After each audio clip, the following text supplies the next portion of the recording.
Shalom adik-adik, hari ini kita belajar lagi kebenaran firman Tuhan dengan tema 10 kali. Apa itu arti 10 kali? Sebelum kita masuk, kita berdoa dulu, Pak. Bapa dalam sorga, terima kasih Bapa. Sebentar lagi kami akan belajar kebenaran firman Tuhan. Tuhan, biarlah Roh Kudus sendiri yang memberi keterangan kepada kami dan memberi kami pengertian sehingga firman-Mu tertanam dan menjadi benih iman dan bertumbuh dan berbuah di dalam kehidupan kami. Terima kasih Bapa dalam sorga, di dalam nama Tuhan Yesus kami akan belajar firman Tuhan. Amin. Nah, adik-adik, kita akan belajar satu topik yaitu tentang 10 kali. Apa ini artinya? Kita akan baca di dalam Daniel pasal 1 ayat yang ke-10. Kita baca Daniel pasal 1 ayat yang ke-10, demikian firman Tuhan. Daniel pasal 1 ayat yang ke-10. Tetapi berkatalah pemimpin pegawai istana itu kepada Daniel, "Aku takut kalau tuanku raja yang telah menetapkan makanan dan minuman itu berpendapat bahwa kamu kelihatan kurang sehat dan daripada orang muda lain yang sebaya dengan kamu, sehingga karena kamu aku dianggap bersalah." Kemudian kita lanjut adik-adik. Nah, ayat yang ke-17 sebentar, ayat yang ke-17 dulu, yaitu dikatakan, kepada keempat orang muda itu Allah memberi pengetahuan dan kepandaian tentang berbagai-bagai tulisan dan hikmat, sedang Daniel juga mempunyai pengertian tentang berbagai-bagai penglihatan dan mimpi. Dan ayat yang ke-20, dalam tiap-tiap hal yang memerlukan kebijaksanaan dan pengertian yang ditanyakan raja kepada mereka, didapatinya bahwa mereka 10 kali lebih cerdas daripada semua orang berilmu dan semua ahli jampi di seluruh kerajaannya. Nah, kita tahu apa yang dimaksud dengan 10 kali. Bahwa ada 4 orang anak muda, ini masih anak-anak, children. Firman Tuhan katakan dalam terjemahan Inggrisnya children, yaitu anak-anak, masih anak-anak, mungkin belum remaja, adik-adik. Nah, mereka adalah Daniel, Misael, Asaria, Hananya. Daniel, Sadrak, Mesak, Abednego. Nah, 4 orang anak muda ini itu mempunyai pengertian 10 kali lebih pintar atau lebih berhikmat daripada orang-orang yang berhikmat yang ada di kerajaan Babel. Mengapa bisa demikian? Kita lihat dahulu latar belakang mereka. Siapa mereka itu? Nah, kalau kita lihat bahwa 4 orang anak remaja ini, jangan kita katakan anak muda, karena kalau anak muda mungkin sudah lebih gede ya, adik. Nah, ini anak remaja ini, yaitu siapa mereka? Mereka itu adalah tawanan perang dari zaman Raja Yoyakim. Nah, mereka adalah tawanan perang dari zaman Raja Yoyakim, bisa kita baca di dalam Daniel pasal yang pertama, ayat yang pertama sampai kedua. Demikian firman Tuhan, pada tahun yang ketiga pemerintahan Yoyakim, Raja Yehuda, datanglah Nebukadnezar, Raja Babel ke Yerusalem, lalu mengepung kota itu. Tuhan menyerahkan Yoyakim, Raja Yehuda, dan sebagian dari perkakas-perkakas di rumah Allah ke dalam tangannya. Semuanya itu dibawanya ke tanah Siniar, ke dalam rumah dewanya. Perkakas-perkakas itu dibawanya ke dalam perbendaraan dewanya. Nah, jadi 4 orang anak remaja ini adalah tawanan perang. Nasibnya mirip sekali dengan Yusuf. Pada waktu Yusuf dijual oleh saudara-saudaranya, itu dia dijadikan budak. Budak masih lebih enak, adik-adik, dibandingkan dengan tawanan perang. Ini nasibnya lebih tidak jelas lagi. Karena mereka sewaktu-waktu bisa dibunuh dan macam-macam. Mereka adalah, kalau dilihat, itu adalah anak-anak remaja dari sejak kecil. Itu adalah orang-orang yang kalau dalam kita lihat secara manusia, itu mereka orang yang bernasib sial. Sangat-sangat sial. Karena apa? Dari sejak remaja sudah masuk di dalam sebagai tawanan perang. Kemudian kita lihat juga, mereka ini sebenarnya anak-anak remaja yang menanggung akibat dari kesalahan nenek moyang mereka. Siapa yang salah itu? Kita baca di dalam 2 Raja-Raja pasal yang ke-20. Kita baca 2 Raja-Raja pasal yang ke-20.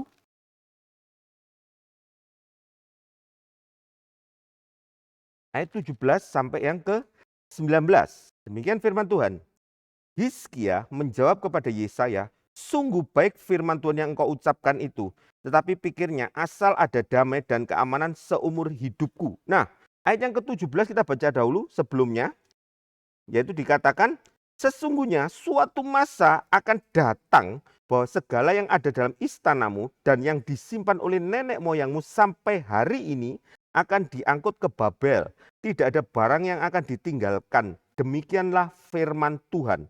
Dan dari keturunanmu, nah ini ayat 18 ini menjelaskan asal-usul kenapa sampai Daniel, Hananya, Misael, dan Asaria ini bisa sampai ke Babel menjadi tawanan perang. Ini akibat dari kesalahan Raja Hizkia.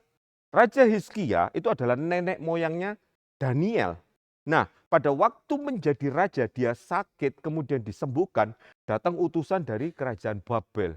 Dengan bangganya Hizkia tanpa bertanya kepada Tuhan, dia memamerkan seluruh kekayaannya. Dan apa yang dikatakan kemudian oleh Nabi Yesaya bin Amos ini? Ayat yang 18 ini. Dan dari keturunanmu yang akan kau peroleh akan diambil orang untuk menjadi sida-sida di istana Raja Babel. Seolah-olah sudah dinubuatkan nasibnya Daniel, Hananya, Misael, Asaria. Kalau dinubuatkan baik itu enak. Tetapi ini seolah-olah dinubuatkan punya nasib yang sangat buruk, nasib yang sangat sial. Jadi 4 orang remaja ini mempunyai nasib yang sangat amat sial. Sudah dinubuatkan sebelumnya dan kemudian terjadi. Mereka ditawan bukan karena kesalahan mereka, tetapi seolah-olah menanggung kesalahan dari nenek moyangnya. Kadang-kadang kita adik-adik, banyak orang mengeluh, banyak adik-adik mengeluh. Aduh, aku ini kok dilahirkan dari keluarga seperti ini ya. Bahkan ada yang ngomong, waduh, aku ini kena kutuk nenek moyang om, tolong doakan aku. Nah, apakah benar ada yang namanya kutuk nenek moyang? Firman Tuhan katakan, di dalam Kristus segala kutuk itu sudah diputuskan.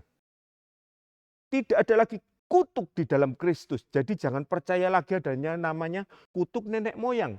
Nah, tapi kalau ini om, seolah-olah itu bukan lagi kutuk nenek moyang, tapi nubuatan dari firman Tuhan yang seolah-olah nasibnya adalah nasib sial. Kenapa Tuhan izinkan? Tuhan izinkan untuk memberi pelajaran kepada kita adik-adik. Walaupun seolah-olah nasibnya sial, seolah-olah sudah digariskan. Tetapi kalau kita menjadi anak-anak Tuhan yang sungguh-sungguh hidup takut akan Tuhan, sungguh-sungguh memegang firman Tuhan, seolah-olah nasib sial di tangan Tuhan menjadi nasib yang mujur. Kita belajar adik-adik. Jadi kita harus selalu bersyukur kepada Tuhan bahwa kita ini selalu dirancangkan oleh Tuhan suatu nasib yang sangat amat baik. Asal kita mau belajar dan taat akan ketetapan firman Tuhan serta mau melakukan. Nah, kalau kita lihat latar belakangnya, mereka ini sudah menjadi tawanan perang, sebelumnya sudah dinubuatkan dan seolah-olah menanggung kesalahan dari nenek moyang. Dikatakan apa? Dan Hizkia itu dengan bodohnya menjawab seenaknya sendiri adik-adik. Dikatakan Hizkia menjawab kepada Yesaya, sungguh baik firman Tuhan yang engkau ucapkan itu. Hizkia ngomong dengan gampang. Itu seolah-olah kalau ada Daniel, Hananya, Misael, Asaria, pasti ngamuk. Loh, kok enak dia ngomong sungguh baik firman itu, padahal aku dinubuatkan menjadi tawanan perang. Dan Hizkia dengan gampang ngomong sungguh baik firman Tuhan yang diucapkan. Nah, dalam hati, sungguh baik firman Tuhan yang engkau ucapkan itu, tetapi pikirnya, loh, seenaknya sendiri Raja Hizkia ini, asal ada damai dan keamanan seumur hidupku. Jadi seolah-olah enggak ngurus keturunanku nanti mau jadi apa, enggak ngurus. Yang penting masa hidupku enak, aman, tentram. Kadang-kadang kita berpikir, banyak kadang-kadang orang tua itu egois. Hanya memikirkan dirinya sendiri.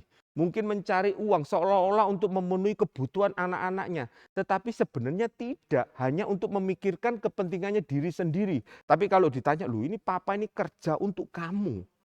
Padahal nasib anak-anaknya tidak dipikirkan adik-adik.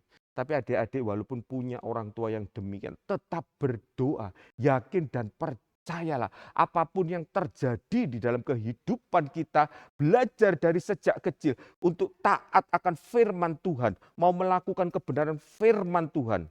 Nasib kita itu adalah selalu nasib yang mujur. Asal kita mau berpegang kepada kebenaran firman Tuhan. Kita kembali adik-adik. Siapa mereka itu? Kalau kita lihat itu 4 orang anak-anak yang masih muda, yang malang, masuk di dalam zaman masa suramnya kerajaan Yehuda. Bahkan masuk di dalam pembuangan. Ibaratnya itu dia tidak tepat waktu, lahir pada zaman yang tidak enak seperti itu adik-adik. Nah, tapi kita belajar, kalau orang itu hidup takut akan Tuhan dari sejak masa muda, belajar untuk menghormati Tuhan, yakin dan percayalah masa depan kita dijamin oleh Tuhan. Karena itu adik-adik, kalau kita datang sekolah minggu, pada waktu mendengarkan guru-guru sekolah minggu bawa firman, atau pada saat memuji Tuhan, belajar untuk menghormati Tuhan. Jangan ngomong sendiri, jangan main HP sendiri.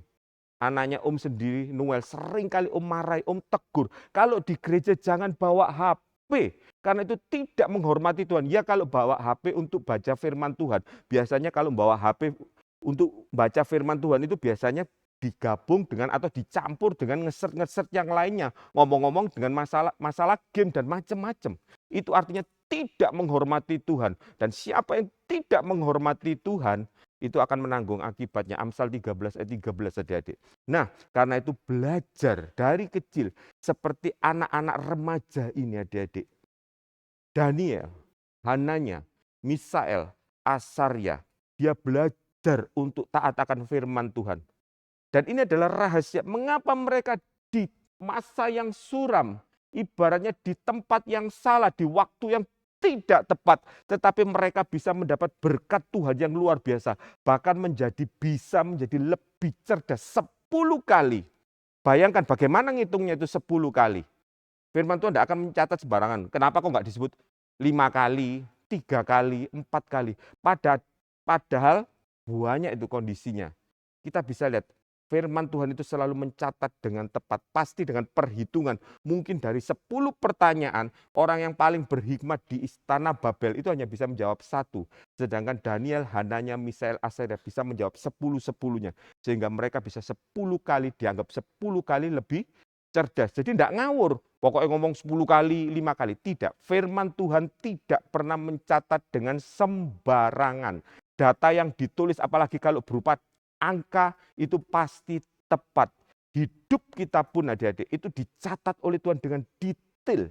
Apa yang terjadi dalam hidup kita itu sudah dihitung oleh Tuhan. Bahkan di dalam Matius 10 ayat 30 dikatakan apa? Rambut di kepala pun dihitung.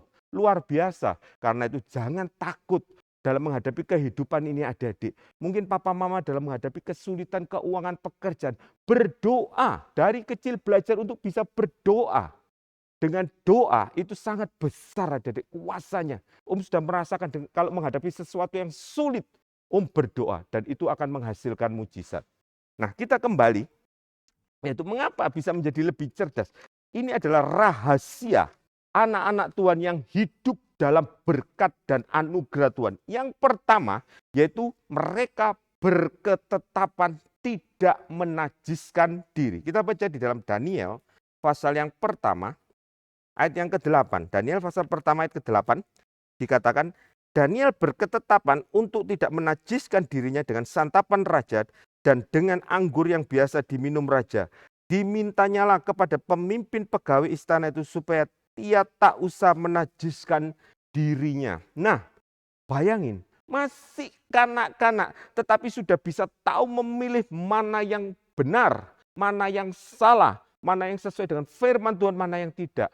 Berapa banyak di antara kita adik-adik, kita nggak bisa memilih, ikut-ikut arus. Nanti kalau teman-temannya main game pada saat ibadah ikut-ikut nimbrung, ikut-ikut ngomong, bahkan ikut meramaikan suasana, bukan meramaikan suasana puji-pujian, tapi pada waktu firman atau puji-pujian ikut menjadikan rame. Ikut arus. Dari kecil ikut-ikutan, orang yang ikut-ikutan satu saat akan menjadi generasi yang tidak berguna, tidak ada harganya.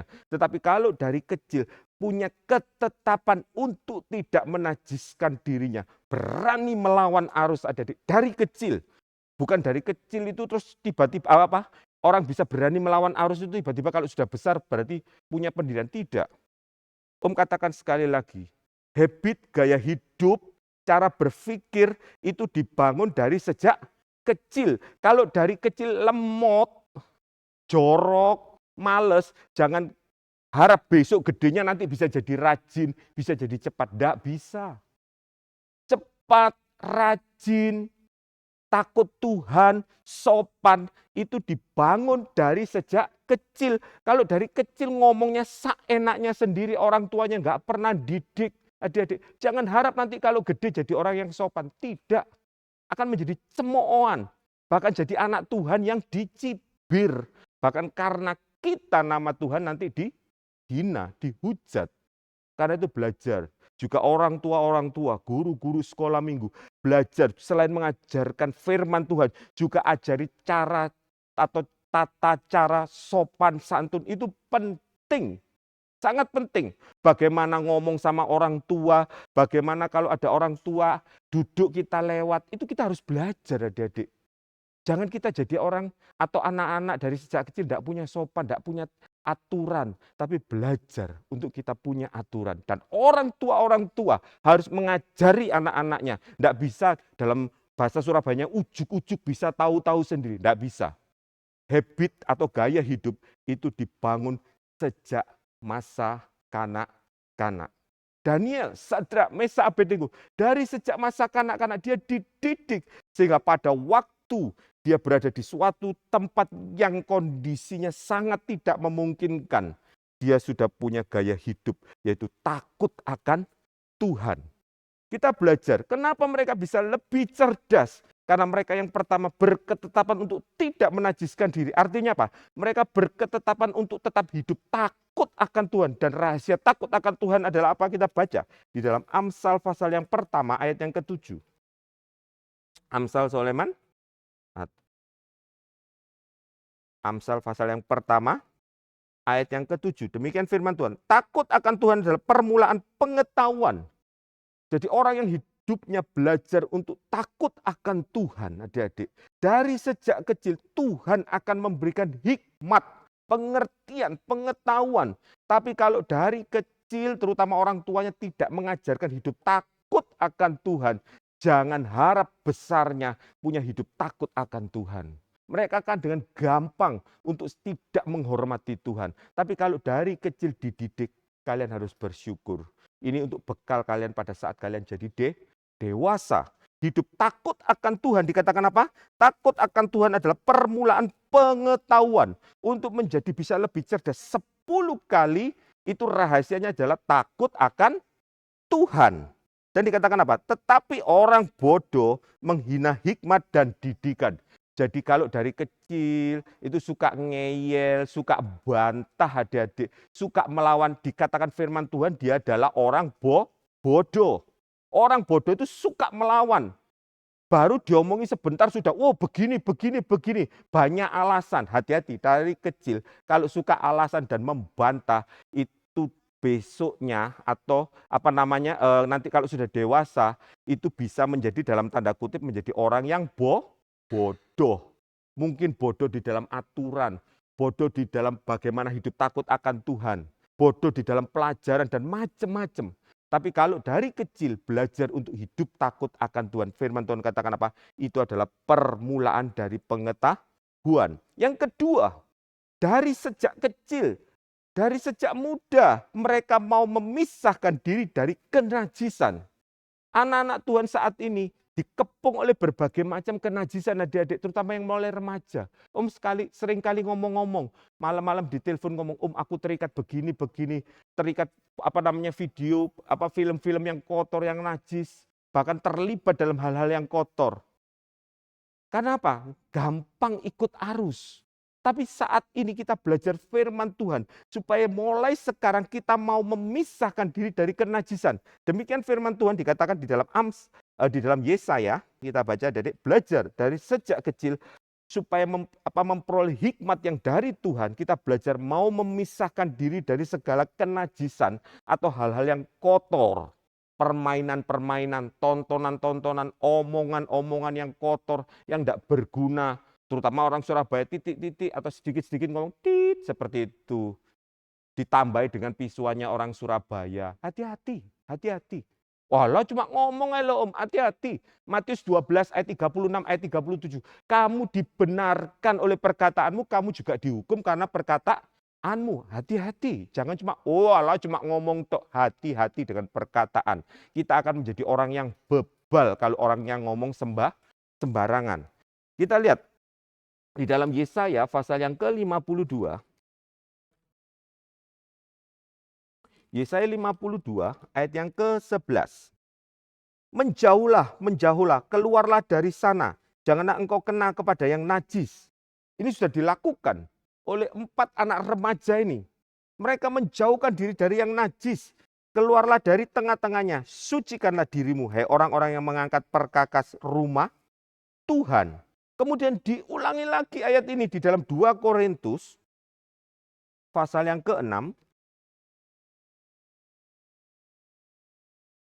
2 Korintus pasal yang ke-6 ayat yang ke-17 sampai ke-18. Sebab itu keluarlah kamu dari antara mereka dan pisahkanlah dirimu dari mereka, firman Tuhan. Dan janganlah menjamah apa yang najis. Dari sejak kecil, dari sejak muda bisa berkata tidak kepada teman-teman yang ngajak untuk melakukan perkara-perkara yang melawan firman Tuhan. Dikatakan apa? Janganlah menjamah yang najis, maka aku akan menerima kamu. Yang pertama diterima oleh Tuhan. Yang kedua apa? Dan aku akan menjadi bapamu dan kamu akan menjadi anak-anakku laki-laki dan anak-anakku perempuan. Demikianlah firman Tuhan yang maha kuasa. Kalau kita mau menjadi anak-anak Tuhan yang berkenan, yang hidup dalam kontrol dan rencana Allah, kita harus keluar. Kita harus bisa memisahkan diri dari yang najis. Kalau dilihat sih enak loh adik-adik. Daniel, Sadrak, Mesak, Abednego dikasih makanan-makanan yang enak, makanannya raja, minumannya, wah enak sekali. Zaman sekarang mungkin bukan berupa makanan, mungkin berupa tontonan, permainan, mungkin medsos, ditawari sesuatu yang enak. Tapi kita dari sejak kecil belajar untuk berkata tidak, apalagi kalau itu berhubungan dengan waktu. Jangan buang waktu. Sekarang kita ini kejar-kejaran adik-adik. Indonesia ini sudah tertinggal sekali teknologinya.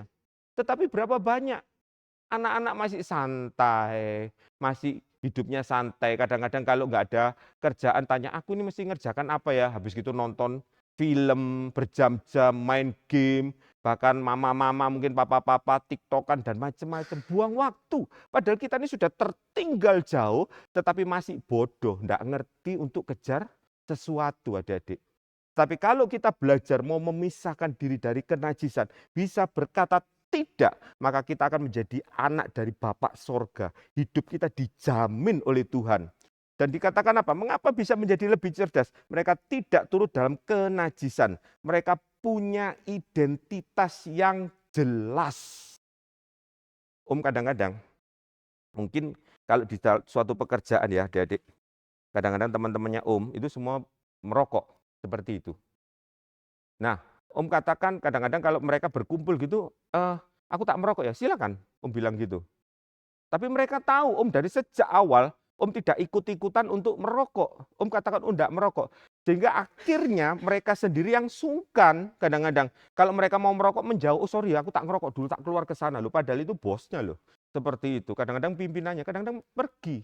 Seperti itu, sungkan sendiri. Jangan kebalik kita yang sungkan akhirnya ikut-ikut merokok atau ikut-ikut macam-macam. Itu bodoh. Dari sejak kecil belajar untuk punya identitas yang jelas. Kita anak-anak Tuhan, jangan ikut-ikutan. Jangan sungkan adik-adik. Belajar. Lu nanti ini aku dibully. Enggak akan. Tidak akan. Kalau kalian punya pendirian yang tegas, kalian tidak akan pernah dibully. Tetapi kalau orangnya itu ragu-ragu, ikut-ikutan, itu malah yang akan dibully adik-adik. Akan diinjak-injak oleh dosa dan kenajisan. Karena itu belajar dari kecil. Punya identitas yang jelas. Firman Tuhan dikatakan Lukas 12 ayat 57. Dalam terjemahan lama dikatakan, tidakkah engkau dapat mengambil keputusan yang tegas dari dirimu sendiri? Jangan ikut-ikutan. Katanya ini, katanya si A, si B. Jangan. Belajar dari sejak muda, dari sejak kecil. Bangun identitas jati diri kalian adik-adik. Jangan jadi orang-orang yang ikut-ikutan. Orang yang ikut-ikutan itu akhirnya akan terbuang. Dibuang. Firman Tuhan ngomong di dalam kitab Wahyu, kayak jemaat yang ada di Laodikia adik-adik. Kamu lebih baik panas atau kamu lebih baik dingin? Nek kamu ikut-ikutan, cuma suam-suam kamu dimuntahkan. Iblis tidak suka, Tuhan juga nggak suka. Akhirnya dibuang dua-duanya adik-adik. Nah karena itu belajar. ya, dari sejak kecil untuk berani berkata tidak pada sesuatu yang melanggar firman Tuhan. Kemudian kita lihat, mereka bisa menjadi 10 kali lebih cerdas karena apa? Mereka punya komunitas, punya teman, saling menguatkan adik-adik. Dikatakan di dalam 1 Korintus pasal yang 1 ayat 10, kita baca 1 Korintus pasal yang pertama, ayat yang ke-10. Demikian firman Tuhan 1 Korintus pasal 1 ayat yang ke-10. Tetapi aku menasihatkan kamu saudara-saudara demi nama Tuhan kita Yesus Kristus supaya kamu apa? Seia sekata dan jangan ada perpecahan di antara kamu, tetapi sebaliknya supaya kamu erat bersatu dan sehati sepikir. Mereka ini ibaratnya punya rasa setia kawan, punya komunitas yang kuat adik-adik sehingga saling menguatkan. Pada waktu itu anaknya Om juga pada waktu itu milih, ayo pas bersamaan dengan camp, dia bersamaan ada pertandingan basket, seperti itu. Om cuma mengatakan, Om enggak paksa, kamu mau ikut, harus ikut camp, enggak. Om uji dia, apakah dia bisa memilih. Ayo kamu pilih, ikut camp atau ikut pertandingan basket. Akhirnya dia bilang, wah ini pilihan yang berat papi. Tapi Noel belajar untuk pilih camp. Om tahu kenapa? Karena di gereja atau di sekolah minggu dia punya komunitas. Semuanya teman-temannya ikut camp dan mengajak seperti itu. Apakah itu berarti ikut Tuhan? Tidak. Komunitas atau teman itu sangat penting.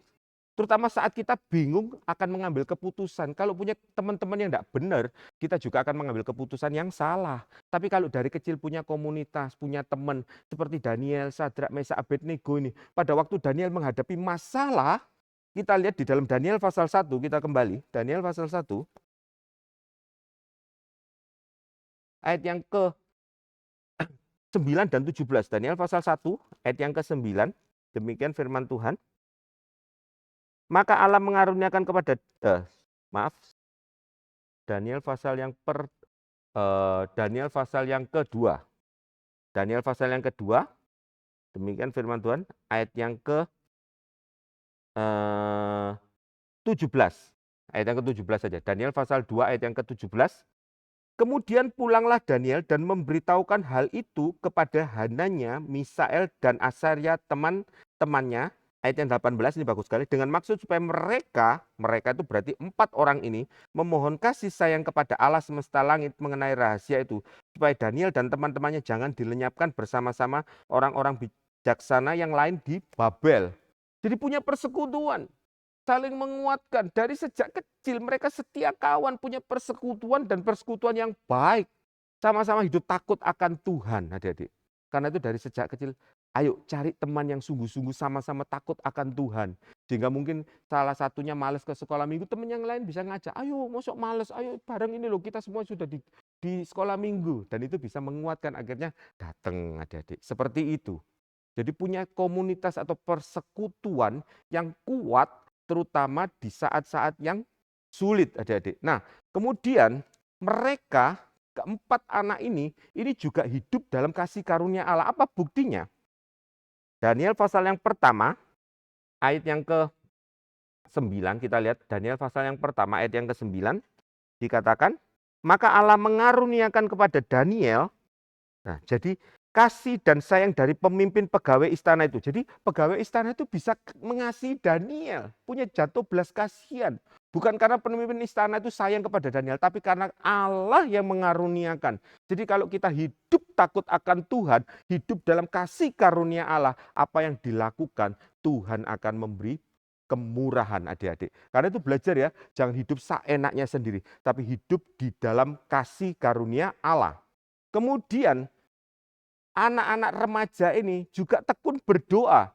Contohnya di dalam Daniel pasal 6 ayat 11, pada waktu mendengar suatu ketentuan dari Raja Darius, apa yang dilakukan Daniel? Dia tetap berdoa seperti biasanya.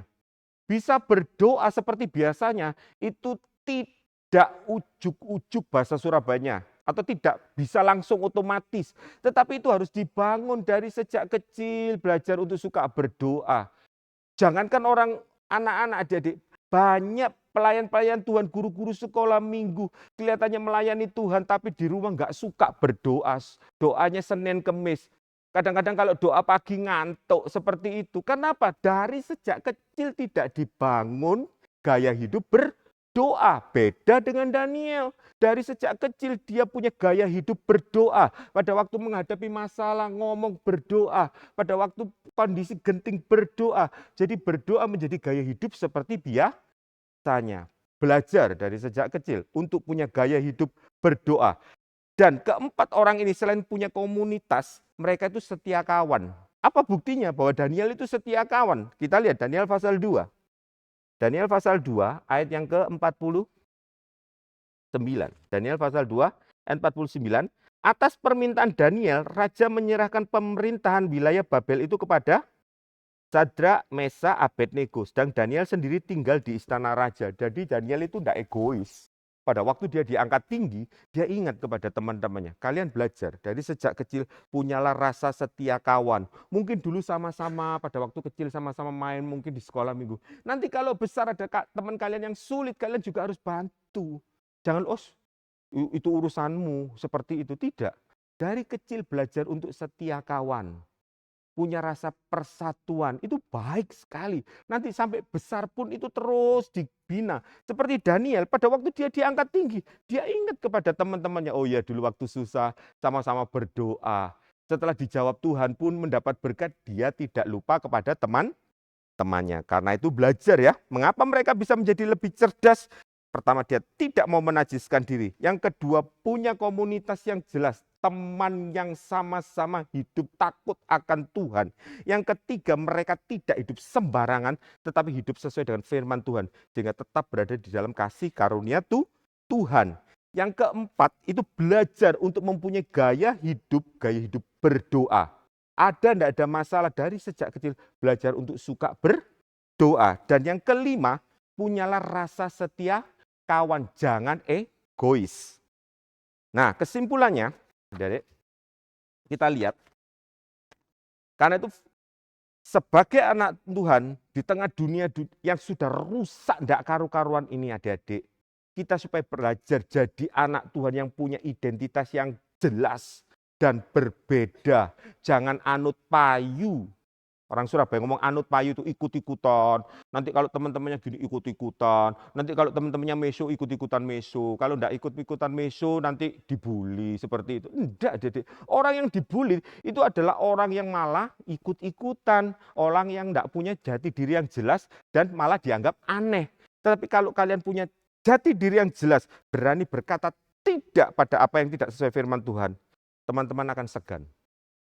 Enggak akan kalian dibully. Orang yang dibully itu karena tidak punya pendirian atau orang yang bingung. Atau orang yang menyendiri. Karena apa? Tidak punya komunitas juga. Menyendiri, tidak punya teman gitu. Akibatnya apa? Tidak bisa bergaul. Tidak punya teman, tidak punya sosial. Manusia, adik-adik diciptakan sebagai makhluk sosial. Harus punya teman. Tapi hati-hati di dalam mencari teman. Jangan ngawur. Seperti itu. Tapi carilah teman yang bisa untuk saling membangun. Menguatkan adik-adik. Karena itu belajar dari sejak kecil firman Tuhan katakan Pak, jadilah anak Tuhan yang punya identitas yang jelas dan yang berbeda di tengah dunia yang gelap. Kita baca di dalam Filipi pasal yang kedua ayat yang ke-15. Filipi pasal 2 ayat yang ke-15, demikian firman Tuhan, supaya kamu tiada beraib. Tidak beraib. Artinya apa adik-adik? Tidak ada orang yang melihat itu belajar untuk tetap berpegang pada firman Tuhan. Banyak, kadang-kadang sering dengar ya toh. Banyak kadang-kadang kalau di gereja, terutama untuk melayani Tuhan, waduh bagus-bagus adik-adik. Banyak yang pakai topeng, topengnya bagus. Waduh, topengnya anak Tuhan tuh, bajunya anak Tuhan. Tapi kalau di luar topengnya berubah adik-adik. Waktu dibuka, wah itu gambarnya atau mukanya setan adik-adik. Jadi belajar dari kecil, jangan suka pakai topeng, jangan belajar munafik, belajar apa adanya, ndak ada orang, ndak ada yang melihat, tetap hidup tidak beraib. Karena apa? Tuhan itu tahu apa yang kita lakukan, setan juga tahu. Setan juga tahu, jangan dipikir cuma Tuhan tok yang melihat, setan juga lihat, oh anak ini enak ini, dipakai untuk menjadi alatku.